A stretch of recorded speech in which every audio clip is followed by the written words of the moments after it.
काय सांगणार सर, जिल्हा परिषद हदगावमधून आपण उद्धव बाळासाहेब ठाकरे या पक्षाकडून उमेदवारी दाखल केलेली होती. जसं की आपलं काही मतांना पराभव झालेला आहे. जनतेशी कसे आभार व्यक्त करताना?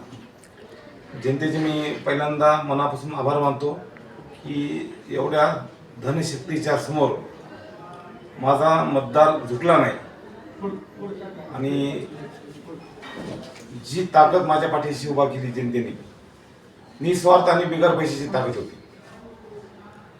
शब्दामध्ये आभार मानणं खरंच शक्य नाही की पैशाचा महापुरवठा. माझे प्रतिस्पर्धी समोरचे उमेदवार जे समोरचे जिंकले 6100 मतं मिळाले त्यांना, ते सर्व मतं पेड मतं होते, पैशांची मतं होते. कारण की परभणी जिल्ह्यातली सगळ्यात हॉट सीट हदगाव सर्कलची होती आणि प्रचंड पैसा ओतला गेला.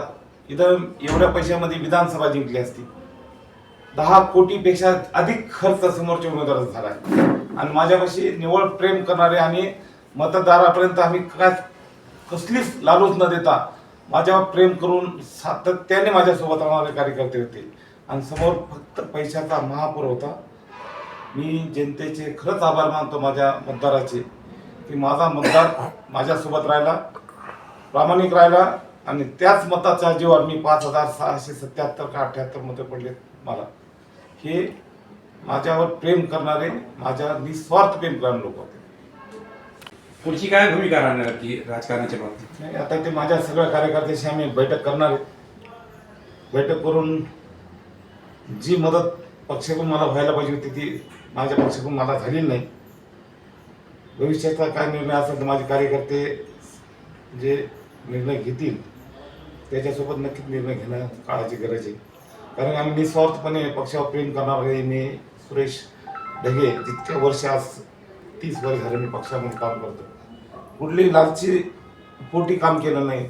पक्ष एवढा वातात होत असताना 2022ला पक्ष फुटला तेव्हा आम्ही कधी विचार मनाला शिवला नाही. पण खरंच वाटलं की काल मदत झाली नाही पक्षाकडून आणि मदत न झाल्यामुळं माझा हा पराभव झाला नाही. आणि जी काही दिशा असेल सगळं कार्यकर्त्याला ठरवून नक्की दिशा, मी नवीन दिशा काहीतरी मार्ग निवडणार. पण काही मला मदत नाही भेटलेली.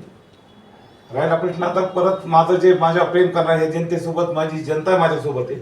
मी त्याच्यासाठी सदैव कधीच कमी पडणार नाही. राहिला येणाऱ्या काळामध्ये जी कामाची भूमिका माझी आज म्हणजे राजकारणातले 30 वर्ष आहेत माझे, लोकांमध्ये राहण्याचं मला पहिल्यापासून सवय. मी जनतेने मला जेवढे मतं दिलेत, जे निस्वार्थ मतं आहेत, मी कधीच त्याची म्हणजे परतोदा होऊन देणार नाही आणि जनतेसोबत कायमस्वरूपी शेवटच्या क्षणापर्यंत राहणार. दिलेत सगळ्यांनी, माझे मतदार बांधव आहेत. मी मनापासून त्यांचे आभार मानतो. कारण की तुम्ही एवढ्या पैशाच्या महापुरामध्ये, पैशाचा अक्षरशः महापूर आला. परभणी जिल्ह्यातले सगळ्यात नंबर 1ची सीट पैशाने कोणी जिंकल्यानंतर समोरच्या व्यक्तीने जिंकली. या पैशासमोर माझे मतदार कधी विकला नाही, माझ्यासोबत राहिला, प्रामाणिक राहिला आणि तोच प्रामाणिक राहिलेला मतदार आज रस्त्यावर आहे. हे माणसं आज स्वतःची मिरवणूक देखील काढू शकत नाही. कारण की आज सगळं पैशाने मतं, 6000 मतं पैशाने विकत घेतलेली. त्यामुळे यांना जनतेत जाऊन मिरवणूक कोणी हार घालावा एवढे पण त्यांची पात्रता नाही. मी जनतेचे अजून एकदा आभार मानतो, माझ्या मतदार बांधवाचे आभार मानतो की ज्यांनी मला सातत्याने 1-2 महिन्यामध्ये खंबीरपणे उभा राहिले आणि मी त्यांच्या पाठीमागे खंबीरपणे उभा राहणार हे नक्की सांगतो. समाचार पाने के लिए मैक्स परभणी लाइव को सब्सक्राइब करें